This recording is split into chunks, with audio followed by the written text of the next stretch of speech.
The morning sun barely peeked over the rooftops of Willow Creek, but I was already ankle-deep in my own trash, the rancid smell of rotting fruit, coffee grounds, and my son's dirty diapers hitting me like a punch. It was 7 a.m. on a Tuesday, and there I was, standing in my doorway, still gripping my thermos, staring at a disaster zone that used to be my front yard. My eyes locked on Margaret Hensley, our HOA president, perched at the edge of my driveway. She held a broom in one hand, her infamous clipboard in the other, and a smug grin stretched across her face like she'd just won a war. "Maybe next time you'll follow the rules, Daniel," she bellowed, loud enough to wake the whole cul-de-sac. Trash pickup was yesterday. Section 4, paragraph 3, receptacles out and back on designated days only. I set my thermos down, my brain struggling to catch up. Had this woman, this self-appointed suburban queen in her pristine tennis whites, really dumped my garbage across my lawn on purpose? It was so ridiculous I almost laughed, but the mess was real, and so were the neighbors peeking through their blinds. "Margaret," I said, forcing calm into my voice, "did you do this?" She straightened, her designer sneakers making her seem taller. "I'm enforcing the covenants you signed, Mr. Carter. Maybe now you'll respect our standards." With that, she spun on her heel and strutted back to her flawless colonial-style house 3 doors down, clutching that clipboard like a holy relic. Being a single dad to my 6-year-old son, Liam, wasn't a walk in the park. My day job as a bookkeeper kept me busy, and picking up night shifts at my sister's diner was the only way to cover the bills. In the 4 years we'd lived in Willow Creek, I'd missed trash day exactly once. Yesterday, Liam had a school recital, and between a last-minute costume crisis and getting him there on time, the garbage bin slipped my mind. I noticed the missed pickup when I got home late and figured I'd store the bin in the garage until next week or haul it to the dump myself. No harm, no foul. But Margaret Hensley had other plans for my minor slip-up. Cleaning up the mess took an hour, made me late for work, and left me apologizing to Liam's teacher after a rushed school drop-off. I tried to shake it off, but Margaret wasn't done. That afternoon, I came home to a neon yellow violation notice plastered on my front door, screaming official warning in letters VY Cybele from the moon. It included a blurry photo of my trash bin from yesterday and a handwritten note accusing me of flagrant disregard for community aesthetics. I had 24 hours to remedy all violations or face fines starting at due law 100. I crumpled it up, tossed it into my now empty bin, and forced a smile for Liam, who looked up with wide eyes. "Are we in trouble, Dad?" he asked. "Just a mix-up, buddy," I said, but inside I was fuming. The next morning, I caught Margaret power walking by, slowing to snap photos of my property with her phone. When she saw me at the window, she zoomed in on my recycling bin still at the curve from yesterday's legit pickup day. I stepped outside to grab it, and she swooped in like a hawk. "That bin should have been gone by 8 p.m. yesterday," she said, skipping any hello. Another violation. I checked my watch. "Margaret, it's 6:30 a.m. Most people aren't even up." She sniffed, typing furiously on her phone. "Rules don't sleep, Mr. Carter, and your grass is pushing the 5-inch limit."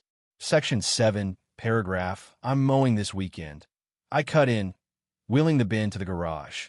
"And if you flip this one too, I'm calling the cops." Her face turned beet red. "Are you threatening me?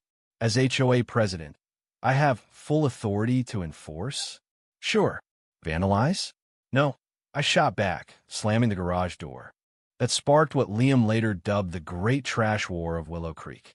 Over the next week, Margaret's crusade went from annoying to unhinged.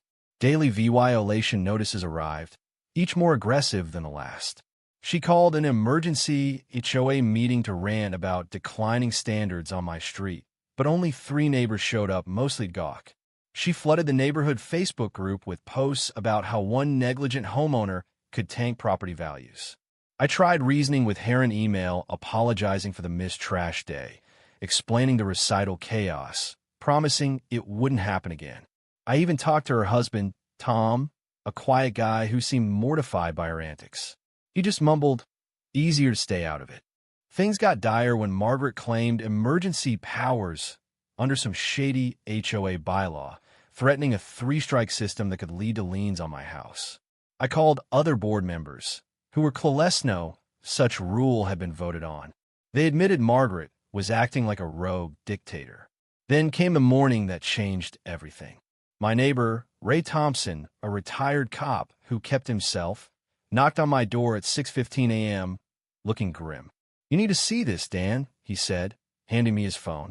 His doorbell camera had caught Margaret sneaking onto my property at 5:45 a.m. In crisp HD, she set down her clipboard, grabbed my trash bin properly stored by my house, not the curb, and tipped it over. When some trash stayed put, she kicked it across my driveway, scattering it like confetti. Spotting Ray's camera, she froze, then stared right into the lens and yelled, "Rules are rules. Someone's got to keep standards," before storming off. I watched the video 3 times, my anger boiling hotter each loop. "Ray, can you share this with the police and the HOA board?" He nodded. "Already sent it to the board. I'll back you with the cops. This isn't about rules, it's harassment and vandalism." By mid-morning, the video was blowing up the neighborhood text chain. Neighbors I barely knew texted support. Others shared their own Margaret horror stories. Midnight fence measurements, nasty letters about unapproved garden flowers, even her barging into someone's yard to photograph an illegal bird bath. I filed a police report and sent the video to the HOA board, feeling a spark of hope. That evening, the HOA meeting at the community clubhouse was packed. By 6:45, the room brimmed with residents, most strangers to me. Margaret arrived at 7 o'clock sharp, swapping her clipboard for a binder labeled Covenant Enforcement. She faltered at the crowd, but marched to the front. Before she could speak, Board President Lisa Nguyen took charge. "We're here to address a serious complaint against Margaret Hensley," she said. "Her role as Covenant officer reports to the board, not acts alone." Margaret clutched her binder. "I have documentation of every violation, including repeat offenders who think rules don't apply." Lisa nodded. "We'll get to that. First this." She spun her laptop, and Ray's video played on the projector. The room went dead silent as Margaret's vandalism played out. When it ended, she stood taller, chin up. "Sometimes enforcement needs direct action. That bin was improperly stored for weeks." "That's a lie," I snapped, losing it. "And even if it wasn't, you don't get to trespass and make the mess you claim to hate." Murmurs of agreement spread. Margaret's eyes darted, finding no allies. "I'm protecting our property values," she shrieked. "If the board won't enforce, someone has to." A knock at the door cut her off. 2 cops stepped in, faces stern. "Margaret Hensley?" one asked. Her face paled. "Yes. What's this about?" "We need to discuss a vandalism and harassment complaint." She grabbed her binder, sputtering. "I was doing my duty." The officer shook his head. "Your HOA role doesn't let you trespass or destroy property." Outside, Margaret's meltdown became legend. She demanded badge numbers, claimed the mayor was her buddy, and tried to barge back into the meeting. When an officer blocked her, she pushed HEMA fatal mistake. Minutes later, Margaret, tennis outfit and all, was cuffed and led to a cruiser, charged with trespassing, harassment, vandalism, and resisting arrest. "This neighborhood will collapse without me," she screamed as they shut the car door. "You'll regret this when your property values crash." The judge wasn't impressed by her standards defense. Margaret got 6 months probation, a DULA $1,000 fine, restitution for my damages, and here's the kicker, 100 hours of community service picking up roadside trash. When the sentence was read, her face twisted in such outrage that the courtroom sketch artist called it his career highlight. "Me? Picking up trash?" she wailed, nearly earning a contempt charge. As the bailiff led her away, still ranting about covenants, I couldn't help but grin at the universe's poetic justice. Willow Creek felt different after that. Neighbors who'd never spoken to me waved hello.